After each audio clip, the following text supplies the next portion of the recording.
Welcome to the One Person Business Podcast. I'm one of your hosts, Carly Reese. And I'm Joe Rando.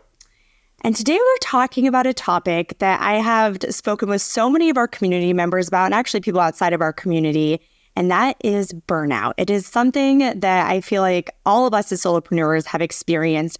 Some of us were as a badge of honor, like working the 24/7 shift at their one-person business. But today we're going to talk about why maybe that's not the best thing and then how to overcome that with our guest today, Renee La Tour. She is the business strategist behind the Ticket to Freedom, just the name of that company, by the way, makes me happy, which is a program that helps solopreneurs remove themselves from the day-to-day of their business by leveraging AI, automation, and delegation. She's a full-time traveler and part-time entrepreneur, my gal, and coining the term Fancy Nomad to describe her unique freedom-first lifestyle. Renee, just like going through your bio makes me so excited to talk to you today. So welcome to the show. Thank you so much. It's so great to be with you, Carly. I love that introduction. So lovely, so welcoming. Great to see you too, Joe. Great to be here and excited to get into it. Yeah, this will be so great. Well, and I want to talk about the why first. So like I was saying, some people kind of wear a badge of honor. I used to be that person that would be like, oh, I can't make it, I have a meeting, or I can't do that, I have to take the trash out, whatever it is. And that isn't necessarily the best thing for a person or for their business in the long run. So can you talk about why overworking and all of that can be detrimental to a business? Yeah, absolutely. And you're spot on. And I think that there's a lot of rewiring, retraining, and adjustments culturally that need to be made around this whole, I'm busy and oh, look at me. My schedule's jam-packed and I'm just such in demand. And it's fine for some people, again, whatever floats your boat. But the reality of it is that more is not more and less is more. And what I practice in my life and what I've come to practice also in business and helping other people and being really an evangelist for freedom, an evangelist for this movement is essentialism and minimalism and really knowing what's important to you. Because a lot of people get it wrong. They think that when they hear minimalism, they think, oh, less things, less stuff. Yes, that's true, superficially. But when you think about and you really dig into minimalism and essentialism, and we can talk more about dissecting these words specifically, really comes down to what's important and doing more of what's important, what's a priority, and less of what's not. So even though it might feel a bit satisfying to say, I got to take out the trash, and I have all these meetings, and I'm so in demand, and I'm so busy, and I'm on running, going. You might feel really important. You might get little hits of dopamine, but in the long run, it isn't advantageous for you, your life, your family, your business. It actually is just running right into the ground. And we see it over and over again. And it's something to be of major concern because health of your own personal health, like physical health, mental health. We have a huge mental health crisis that needs to be addressed. Health of our families, breaking down of family structure. And when I speak to not only mothers, but fathers as well. And so we're seeing this restructure of culture. And I'm just going to specifically talk about and to Americans. We can't generally talk about, we can get into it because it's quite fascinating. And of course, being nomadic, you see different cultures and how they interact with work, which is very interesting. We can dig into it because we can go there if you guys want to. But just speaking of Americans and how we've gone about work, and now both genders, sexes, whatever, being in the workforce and also managing families and also managing your commitments to your friends and other things you want to do. And hey, maybe you also want to travel. You want to do all of these things and you want to live a very full life, but something's got to give. And being busy and being run and go and on the hamster wheel really doesn't serve you. So in a nutshell, I think if we can unpack any of that, we can go any direction you want to go. But in more more reasons than not, no, it's not serving you and it's not going to grow your business. It might work short term, but there isn't sustainability there, especially not as a one-person business if it's built on your back and you doing all of those things. So with all of that, I'll open it up to more questions and see where you guys want to go with that. Well, I just love how you mentioned dopamine, because that's such a good way to look at the problem, because we sometimes, and I've started a lot of businesses over the years, and we get into these things that we really like to do that are really, fun or interesting. I always talk about making a website. Oh, I'm going to make my website, but you haven't even thought through your business yet. You haven't figured out how to communicate it to your target customer. And, I used to have this memory of, we were making a trade show booth for a new company, and we hadn't figured out everything yet. And we're trying to make this trade show booth, and it was lots of fun. But when we looked at the result like a year later, we're like, that was terrible, because we're busy doing the things that are fun and not focusing on the things that we really need to do that might be harder and produce less dopamine. So that's a really great point. Absolutely. And I am curious, because you did say, I'm going to speak to Americans specifically, but that made me think that you're learning something when you're overseas or over the border or wherever, that maybe you've learned that we can apply in terms of like slowing down, avoiding burnout. What are some things you've learned from your travels that we could apply as Americans? Since when we're here, we're all kind of following each other's lead. So I'd love to hear some of these. Yeah, why not? Because I think that, I don't talk so much about being a digital nomad. I know you, in the introduction, I like to say the whole fancy nomad. It's kind of like a fun little thing to say, because when I first started living nomadically, I didn't really call myself a digital nomad. I didn't even know that was a thing. So I met other people and I was like, oh, okay, there's like a label and there's like this whole community around this. I get it now. But then I realized that there are some of us that live the nomadic life a little differently, and we travel a little slower. We are a bit more intentional. We really want to be in the culture. And this is something that has been very, very important to me. When I travel, I really want to live how the people live. And I go to really touristy places, for sure. Like I'm in one right now. It's very touristy. And I'll be here short term, but I really like to stay long term in places where people are actually living a normal life, so I can kind of really feel into that. So the biggest comparisons and differences that I've noticed are people who are more well-rounded and not driven so much by materialism. And now, again, it's kind of been interesting because as globalization happens and the onset of smartphones, people are being more and more introduced to Western culture. And so they are chasing more of the physical, superficial, keeping up with the Joneses mentality. But if you go into cultures that aren't there yet, what you'll see is a slowness that has been incredible for me. And oddly enough, I spent like a lot of time in Asia. I was living in Malaysia for like a year. I was living in South Africa for like a year. But then being in Latin America this last year has really opened my eyes to the slowness that is more of a cultural norm. And the thing about slowness that I want to kind of hone in on, and a message that I've been shown and reminded of, is that you really do have to slow down to speed up. And I think that as Americans, we don't ever think about that. And it might kind of seem strange to hear, but it's very true. And when I see in other cultures, the fact that they're just so relaxed about things makes things easier. And when we apply that to business, for example, if something feels difficult, like you bringing up the trade show and like, let's do the fun stuff, like let's set up the website and do all the things, get the dopamine hit and all of that.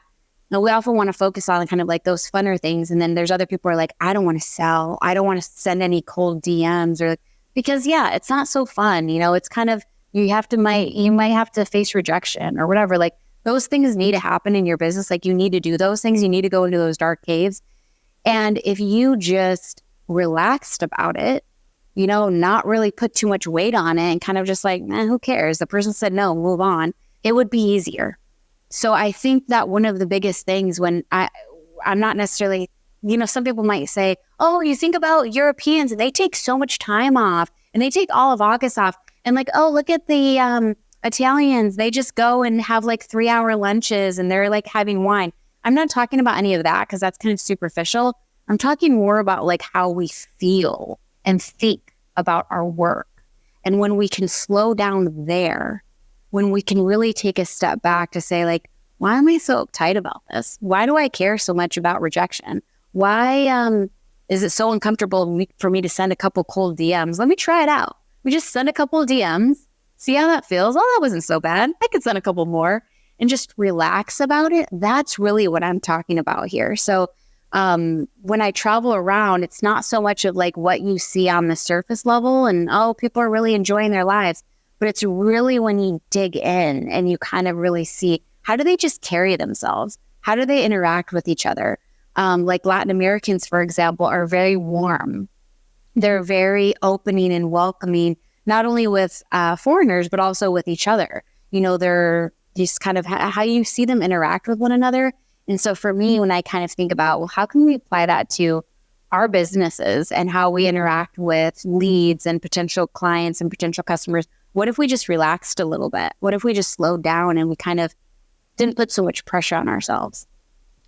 Well, it's so funny because Joe and I always say that our best ideas come from when we're on hikes or bike rides, or like it's usually the best things that have happened for this business. That might be a generalization, but have been when we're not working.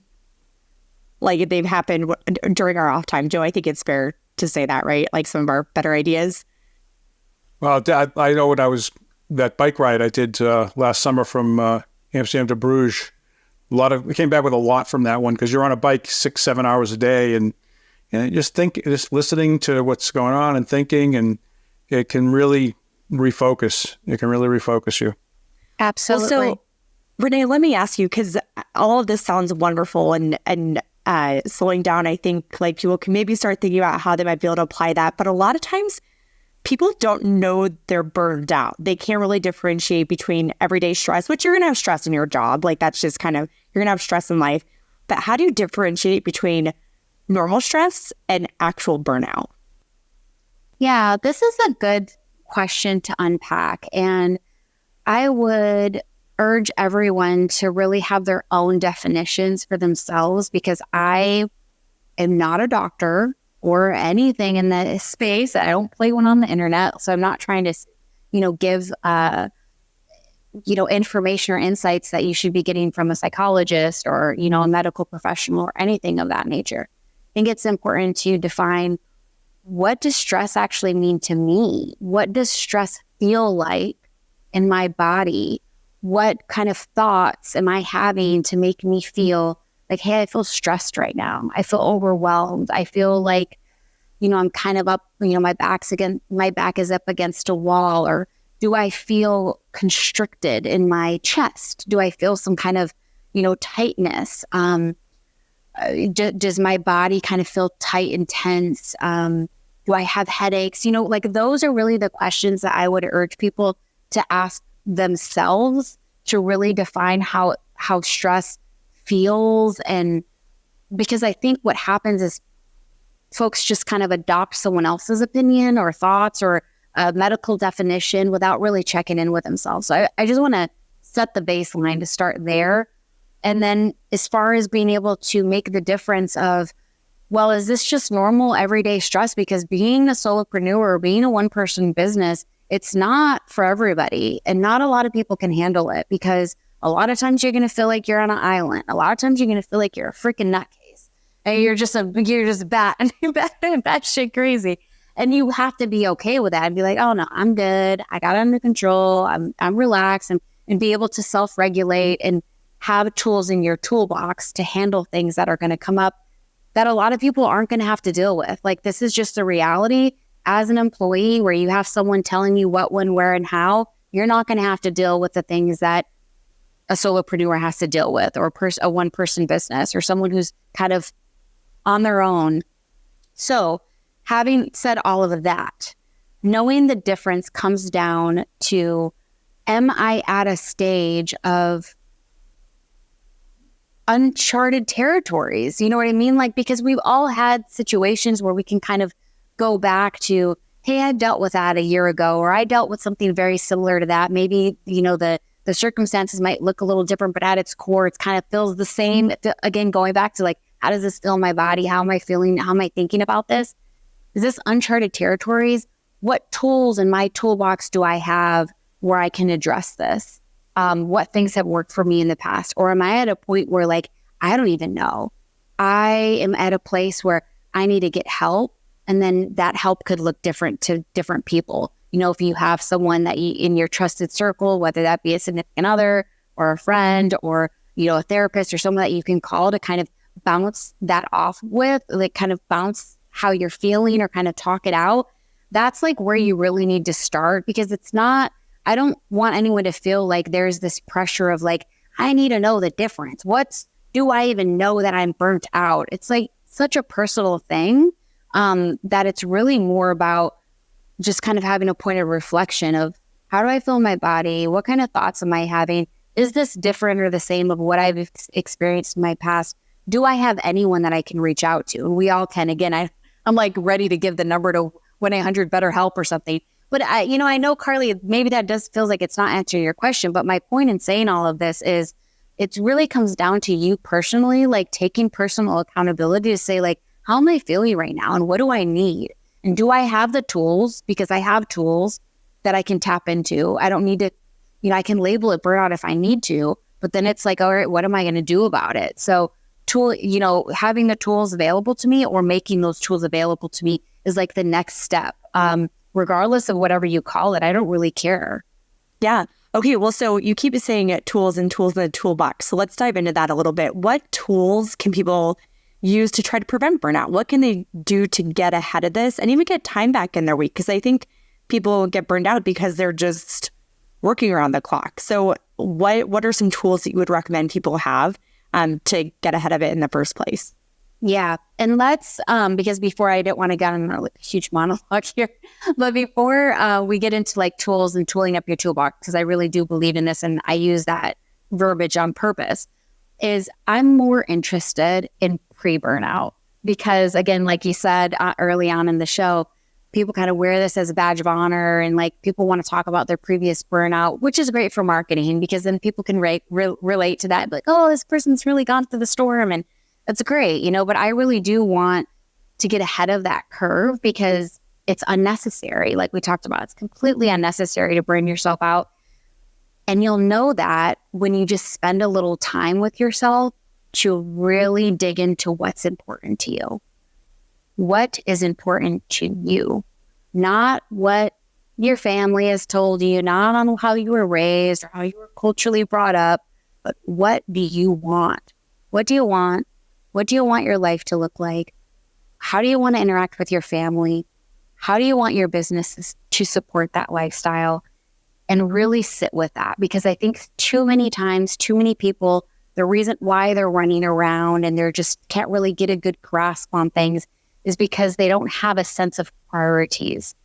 And they don't have a sense of priorities because they haven't identified what's really important to them. And when you start there, and again, I know like this is why it is said over and over and over again to a cliche of like knowing your why, having a vision, knowing your mission, is because the reason why there's all this scattering and clinging and all of this is because people don't know. And they haven't given themselves the space and the time to know that. So when you do, you're like, all right, I got it. I'm clear. I know my why. I know what I want. I know what I want in my business. This is my goal. This is how I want to interact with my family. All right, done. Did it. Moving on. How do I prioritize? And that's when all these things are coming in, right? We're in the information age of like everything at the palm of our hands. We can just have access to all the information. Nothing is sacred anymore. It's all there. What do I do with it? There's like so many options. I can be on all these different social media platforms. I can grow my business in all these gazillion different ways. There's this person telling me I can make, 90 million in 90 days. There's this person over here telling me I need to be on TikTok and do all the TikTok things. And like, there's all these options. So what do I do? Right.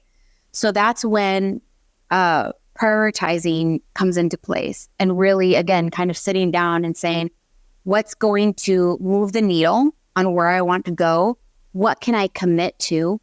what can I say for the next 90 days? And this is something I preach over and over. If you can do it for the next 3 months, like what in the next 90 days can I do on a consistent basis to see if this will work?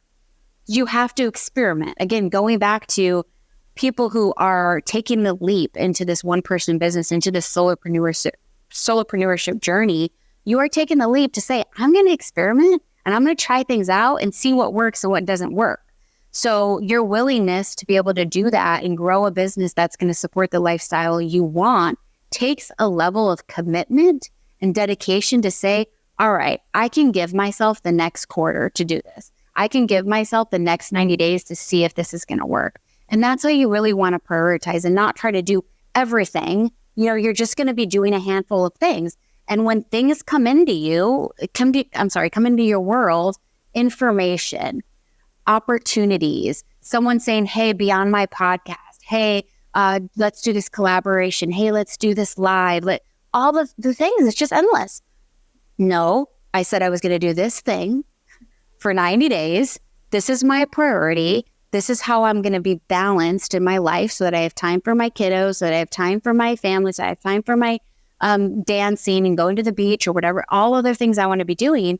This is how I'm going to keep my priorities in check because I've committed to this experiment, you know, for this sprint of 90 days.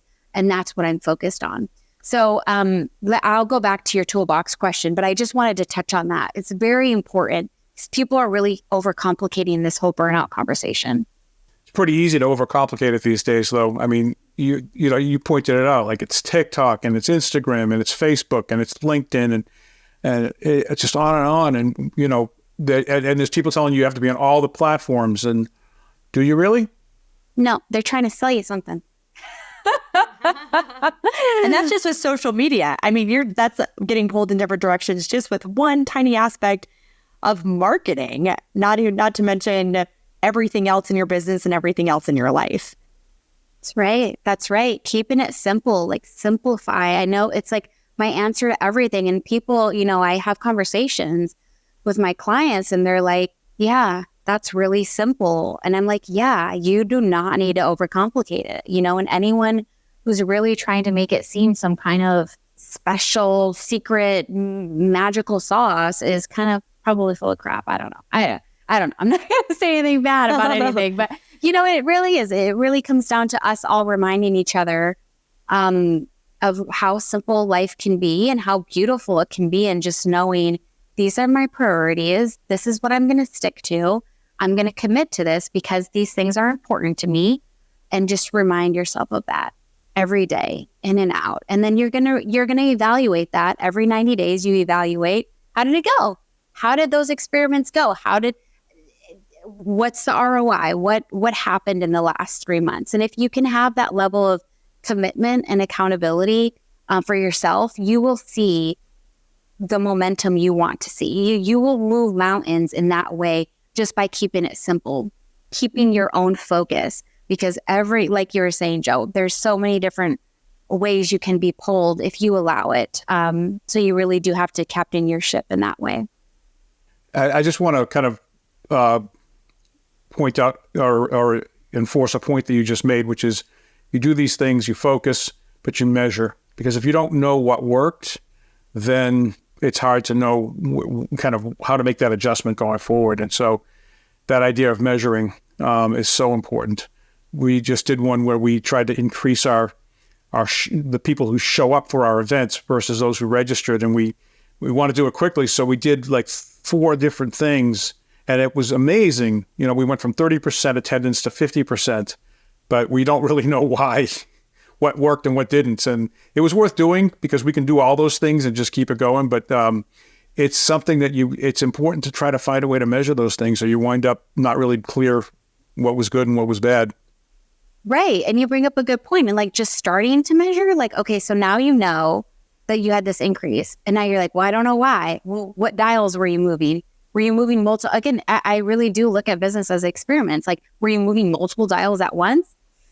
Can be a little tricky now to know what really moved the needle. So, you know, if you just really, okay, there's one dial that I'm going to turn up and I'm going to have the patience to know I'm running a marathon, not a sprint. So I'm going to be like, all right, let's dial that, see if that affected the numbers. Okay, it didn't. Now let's move another dial. And you kind of are just working in a more calculated way instead of what I see solopreneurs often do, again, because it's difficult. You're not part of this big team of, really brainstorming, really hashing things out, is they're quick to scrap everything and just start over again. Or like, let's just revamp everything. And it's like, whoa, slow down a little bit and just change one thing. Let's see if that makes a difference. Okay, now we'll change the other thing. But changing 16 things at once, you're not going to be able to measure and continue onward. So I just thought I'd put a pin in that one, Joe, because you brought up a good point. Yeah, and in our defense, we knew exactly what we were doing wrong, but we did it anyway because we wanted the attendance. So, yep, yeah. There's the patience thing, the slow down thing. Well, okay. So now would now be a good time to dive into those tools? Do you feel like we're in the right? Okay, go for it. No, so tools. All right, so tools is everything, right? Thousands and hundreds of tools. Let's talk about something in particular. Kind of going back to defining stress. Like, it could be from you, it could be a client, it could be whatever. Give me some examples. What is someone dealing with? Like, I don't know. I'm just kind of thinking maybe we should talk about like a real life example. Like what's going on and what needs to be addressed. And then we can just kind of shoot around some tool ideas that maybe somebody could use in a practical sense. I'm not sure what would be a good example. The one thing stressing me out right now is improving SEO. Is that, I don't know if that's a good topic for this, and we can cut this if it's not, but that's one of the things that's got me, instead of being kind of stressed, excited, I'm stressed, like annoyed. Yeah. Okay. So first, let's unpack it a little bit. I think this is a great example. So stressed out about improving SEO. What's the goal here? What's the goal with improving SEO? Well, the goal is to show up on the first page of Google search, right? Because we are doing a lot for solopreneurs and a lot more than a lot of the pages that are showing up on the top. And, it's still a mystery to me, as hard as I've worked on it, why we're not getting, better results in terms of showing up. Okay. So knowing you want to be on the first page of Google so that people can find you when they're searching for solopreneur resources. Yeah, solopreneur resources. We are first for solopreneur community. Okay, so, all right, now this is getting good. All right, so you're number one for solopreneur community. Now, I know that the app is for task management for solopreneurs. But the app isn't released yet, so we're not really trying to rank for that. We're holding back because that's just going into beta. Okay. And you're ranking, so you're wanting to rank for other topics outside of solopreneur community. So basically, we're like a place where solopreneurs can go to get educated, get the resources they need to grow their business, get the motivation to meet other solopreneurs going through everything. There's blogs, podcasts, courses will be coming up. Speaking events, we have guest speakers come once every 6 weeks to give, it's a micro event to give presentations. We have all these things for the business aside from the app. The app will be coming hopefully shortly, but we're just a go-to resource for solopreneurs looking to grow their business and while also living the life that they want to live. So the SEO thing has been mind-boggling because I'm in marketing, so I focus on SEO. Joe has given a lot of time and attention to this. And we have another marketer on our team who's also a contractor who is very well known in the space of marketing and great at what he does for SEO. And yet the needle still isn't moving. So it's just a frustration knowing that we have knowledgeable people on the topic and yet it's not moving. Yeah. And people who know SEO, and you having this solopreneur hub, if you will, with everything solopreneur, wanting to be the number one in solopreneur community, which you are. What are some of the, just so I have a little more context, like you said, we might cut this out, but this is good. I really love doing this kind of stuff because it's like, let's get down to the meat and potatoes of it. What are some of the other topics you guys are trying to rank for in SEO? Well, interestingly, I just checked it. One of the ones we were working on was solopreneur events, and we just made it to number 3, which wasn't happening a few weeks ago. And so that's cool. So I'm less stressed now. But what else, Carly? We've been trying to rank for just the word solopreneur. Yeah, and solopreneur is tough. I mean, obviously, that's our ultimate goal. We're kind of like Joe threw out the analogy of like HubSpot and inbound marketing, content marketing back in the early 2000 teens. Content marketing wasn't really a term yet, and then they helped grow it, helped coin the term inbound marketing and all of that. Solopreneur is obviously a phrase that people are kind of aware of, but it is a really mainstream. So we wanted to get it from the beginning, so that eventually we're the go-to resource for when somebody types in solopreneur. But right now, solopreneur resources, solopreneur tools, how to grow a business as a solopreneur, things like that. Yeah. And like Joe's saying, you guys are already number 3 for the other topics. So I'm just, I mean, this is you guys take this how you will, but I'm like, wait, you guys are on the right track. You're already number 1 for one keyword. You're already number 3 on the other that you didn't realize, but just right now, are you really celebrating enough? Are you really saying, hey, we're doing the work, we're doing the right things, we're figuring it out? And I think that has been the biggest thing when it comes to the stress, burnout, all this is the pressure. The pressure that we put on ourselves is ridiculous. Absolutely ridiculous. And I think it's important to have people in your corner who are going to call you out on it and remind you and remind yourself. I remind myself every day, damn near, that I am figuring it out. I'm not I have to figure this out. I have to get this done. I need to be, I'm figuring it out. I am figuring it out. This is a push process. This is a evolution process. It's not a pressure process. For me, the image I often remind myself is of being in a pressure cooker.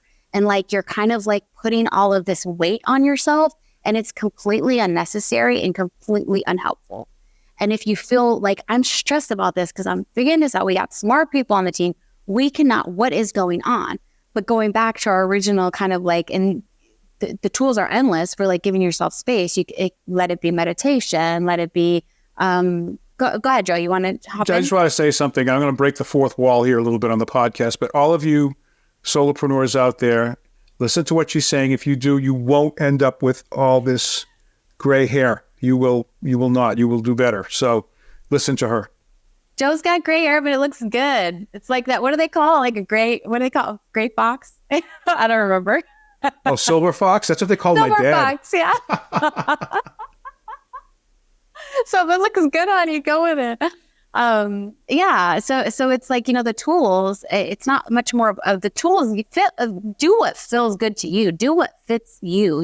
Tools could be for anybody. For me, I'm dancing every morning. And that's a way that for me, I can practice just being in my body, just kind of letting loose, again, letting go of the tension of any kind of stress that I might be carrying around. I just want to dance. I just want to let it go, let the energy go. It works for me. Would I tell everyone that they need to dance, that needs to be a tool in their toolbox? No, I don't. It's not for everybody, right? So it's not necessarily okay, this is the thing. It's more about catching yourself oh, I am putting a lot of pressure on myself for something that I actually am figuring out, something that I actually am making movement on. And what happens is people will stop themselves, get in their own damn way to think that they're not doing it right, or they should stop doing what they're doing, or maybe I should fire that marketing expert that I thought was great because things aren't happening fast enough.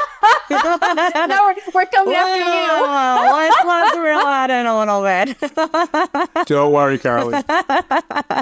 No, that's right.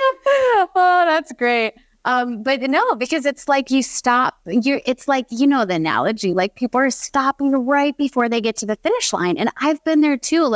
It's and then I look back and I'm man, if I would have stopped in that darkest before the dawn, I wouldn't even experience what I'm experiencing. So it's just knowing that I am figuring this out. I don't have to have it figured out. I might never have it figured out, right? I feel the wisest people among us know it's not going to always be. There will always be something challenging you. There will always be something that will stress you out if you let it. But instead, release that pressure. Don't put yourself in a pressure cooker because it's completely unnecessary. just let that out. Just say, hey, I'm figuring it out. I got this. I'm figuring it out. So let me ask you, because I think another stressor for solopreneurs, and I think this is the stress that I have too sometimes, is I know what I need to be doing, but there really just aren't enough hours in the day to get all of it done. I think a lot of people, if a solopreneur or not, I think that's a big thing, is just making those priorities. But I think a big part of that is also there's a lot of time wasters that people don't realize they're doing. These handy dandy things are a big part of it for people, or social media checking. What are some other ways people can save time so they can get the time back, relax a little bit more? Do you notice a commonality with those? Yeah. And I'm going to get really extreme. And I know I say this to some people and they kind of roll their eyes, like, easy for you to say or whatever. But no, I see this time and time again. The more disciplined you can be, the more time freedom you will have. So when it comes to these damn things, okay, I am a bit of extreme. I haven't had notifications on my phone in years. I practice digital detoxes where I'll take a whole day off of screens just to give my whole system a break. I think that we as adults need to be leading by example on how to manage this technological age that we're in, and always being on and setting an expectation of always being on. I don't do any of the wearable stuff. I have a watch that I use sometimes if I want to measure my sleep or whatever, but I try to just not have it on if I don't need it. If you can turn off as much notifications as possible and remind yourself that it's completely unnecessary. You don't need to get to Slack right away. Very few things are urgent. None of us are working in the ER. No one's life is on the line. And for anyone who has wife, husband, children, kids' schools, all those things, those can be set up on your phone as exemptions. So if you have your phone on Do Not Disturb, if you have everything turned off, you will still get those notifications. So you don't have to worry about like, oh my God, what about my child, or what about my husband, or whatever. If I have my phone on Do Not Disturb, which I do all day long, my calls to from my partner still come in. So you're good. There's a way that you can do this. So it sounds really extreme to people, but it's really not. I feel like the fact that people's phones are pinging, and I go out in public and I'm hearing people's phones pinging, it drives me nuts, because it's just like, oh my God, I can't imagine having that pinging. It's a constant distraction, and our brains aren't wired for that. So if you can have your phone on silent, if you can have your notifications, and again, you can set it up just kind of starting off, maybe just eliminating a few notifications, just starting with the social media notifications, that kind of thing. I really do feel it might sound simple, but it's just moving mountains. So I would say, to answer your question on, is there like a common theme? Myself and people closest to me and people that I work with, the biggest reason why we all have more time than most people is because we don't engage in any of it. So I don't get any notifications. I don't have a bunch of notifications going off on my screen right now. I'm here with you guys. You get all my energy right now. And it's the same when I'm with my loved ones. When I'm at dinner, I'm not looking on my phone. I'm with them. And it's really about being present. And, you can decide, do you want to be in control of your life, or do you want this thing to control your life? If anybody wonders whether this is really a good way to get more time back, look at that. If you have an iPhone, look at that screen report at the end of the week. Every Sunday, I think it comes in. It's astonishing, So true. Take a good look at that. And I'm right with you on the notifications. I have a bunch on right now, and I'm leaving them because I want to do like a blog about deleting all the notifications and measuring what it does to my life. And I just haven't started that one yet, but it is incredibly distracting. Mm-hmm. Well, so let me also ask you this. So that removes more distractions, but there are other ways to streamline your business so that you can free up more time and not necessarily be the bottleneck on a lot of things that need to get done. What are your recommendations? Do you have any systems, processes, anything like that to help people get that time back to decrease the burnout risk? Yeah, absolutely. So the one thing that I'm cautious of, and I want to make sure we give your listeners practical things that they can do. And some people just kind of want like, let me start time blocking. Let me start like doing productivity hacks and stuff like that. It's like, no, because there's really not a one size fits all. Again, it goes back to like kind of experiment with different things and see what could work for you. You're not going to make time. That doesn't happen. You know, we all have the whole 24 hours in one day. It really, I know I might sound like a broken record at this point, comes down to your priorities. Because if you're saying yes to all of these things and all of the things that are coming in, it's going to be impossible to really be present where you want to be present, to really move things forward in your business. So when it comes to your business specifically and being able to remove yourself as a bottleneck, because that's the biggest thing I help people with is like, all right, you have this one person business, but if you really want to scale, it needs to be a little bigger than you. It has to go from being your baby to being an asset. So the first thing there is just kind of readjusting your reference point and your mindset of building out a machine and getting things out of your head and into the physical, practical world. So really that just comes down to standard operating procedures, which are not sexy to anybody else but me. I'm the only person on the planet who like geeks out to it and like loves it. That is not true. You too? Well, that's what the whole idea behind the app is, getting it out of your head and into a process. So there you go. And that's it. Like you guys know, everyone knows all of this, right? And we have to remind you, like, this is how simple it is. There's no magic bullet here, guys. It's really just, all right, all this stuff is in my head. I know I'm just kind of like running around. But once I kind of take a step back, again, have the space, prioritize so I can open up more time, remove distractions so I can open up even more time.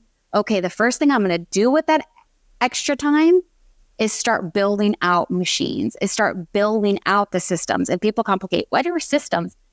Just see, systems is just documenting how you do the thing. So that's simple as it is. Like, don't make it more complicated than this is how we do X. Say, for example, this is how we do sales. Okay, this is our sales system. It's now documented so that anyone can look at this and know, oh, this is how Renee does sales. So if Renee was to fall off a cliff or whatever, we know the system. And now that we have the system documented, doesn't matter. It could be a Loom video. It could be a Google Doc. That does not matter. It's documented. Now we can figure out how to make it better. But you can't figure out how to make that system more efficient and more systemized without first looking at it, you know? And I think that's that's the gap is like, you need to look at your business. And in order to do that, you have to be able to physically like have something that you could show another person, you know, that it could actually be looked at. And that's the first step in actually maybe offloading it to a contractor. There you go. That is the first step. Which is really amazing when somebody else does it and you don't have to do it anymore. You can focus on something that maybe you're better at or, you know, can be making more money doing or like to do more instead of something that maybe you don't necessarily want to do. Yeah, there you go. And I think that I'll just say one thing here.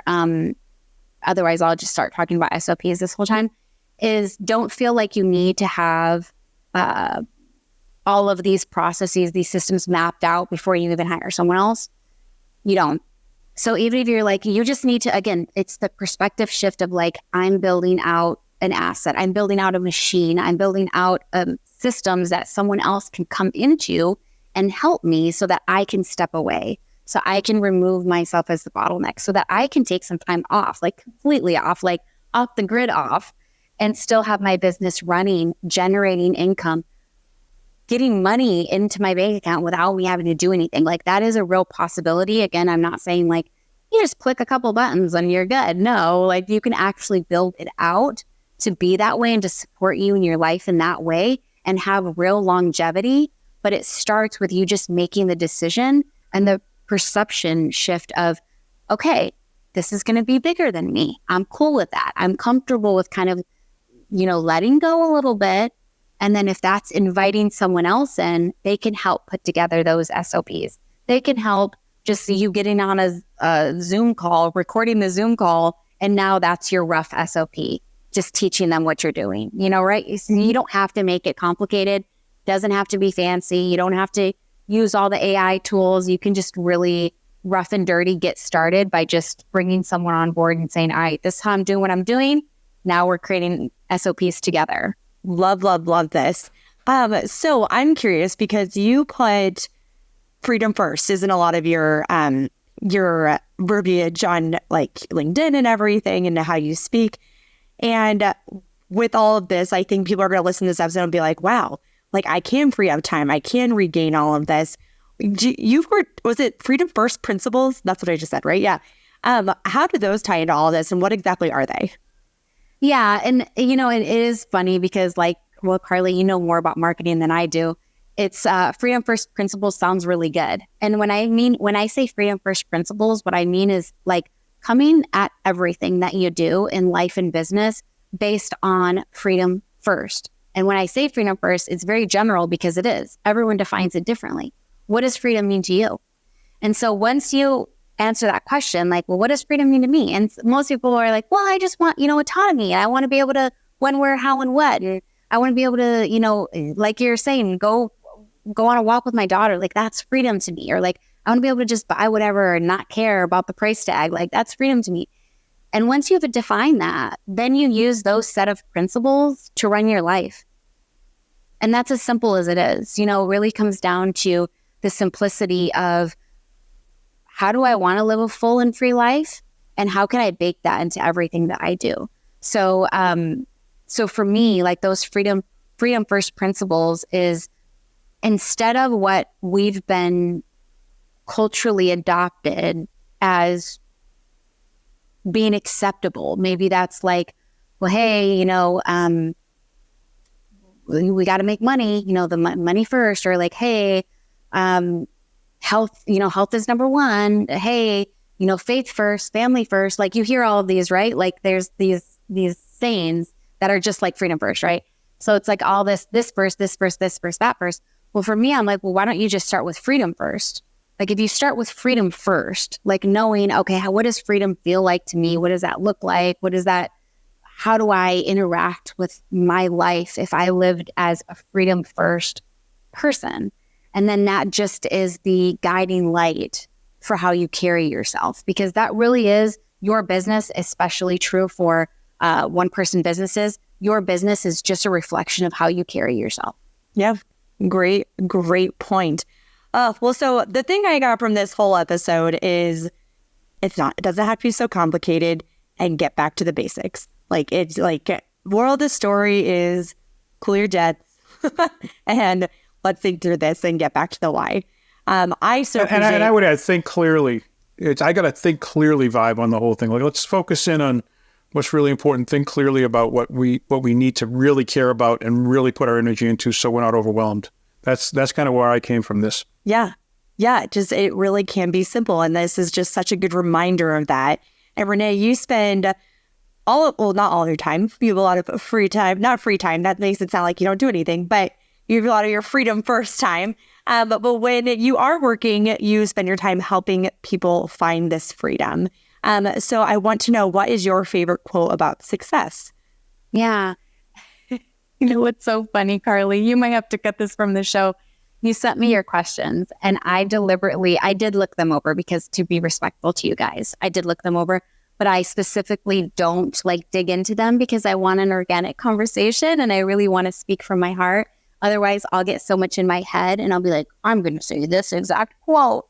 But it was the one question that I was like, well, I better have a freaking quote, like if anything, right? And then now I'm just like, well, now the quote escapes me. But no, I have a lot of great quotes that I love. One of my favorites, and I don't know that some people might say, well, that has nothing to do with success. It is Viktor Frankl's quote. And he says, you have two choices at any point. Either you can step back into comfort, or you can step forward. And the back is into safety. Like, I feel safe, I feel comfortable, this is what I know. Or you can step forward into growth. And the growth is scary. It's not always fun. It's sometimes feels reckless. It feels really risky. It feels like I have no idea what I'm doing. I don't know what anybody's going to think about this. this is a mess. This is not fun, but it is where the growth is. And I really do believe that for myself. I believe that with everyone I encounter, that if we can keep stepping forward into growth, it'll be a reflection of your life, and your business will reflect that growth if you just keep stepping forward, keep going into those dark caves. Now I'm going into another quote, Joseph Campbell, on the dark cave is where the gold is, something along those lines. It's another one of my favorites. This is just things that I remind myself of, but I completely butcher everyone's quotes anyways. So that's okay. We got the gist of it, and nothing we can't Google after to see what the actual quote is. Well, Renee, I have so enjoyed this episode. I definitely needed this as a reminder. I think our listeners will appreciate it as well. Where can people find you if they want to learn more about you and your business? Yeah, so I do hang out on LinkedIn. I met you beautiful people there. So really, really grateful for meeting you all. And anyone else who's a one-person business solopreneur, I'm here for it. I'm here for the movement. And hanging out on LinkedIn, you can find me there, and my DMs are open. I'm really happy and eager to have conversations to help people through. And like you guys also, like, we're all part of this movement of like knowing you're not on an island. You can reach out for help, and people are very generous and open, more than you think they are. Absolutely. And we will include the LinkedIn link in our show notes. But this has been so great. We so appreciate having you on the show. We'd love for you to come back anytime. And listeners, if you enjoyed this, which hopefully you did, be sure to listen to more content like this on upcoming episodes, or you can listen to previous episodes anywhere you listen to podcasts, and be sure to subscribe either there, wherever it is you listen, or on YouTube. And we will see you next week.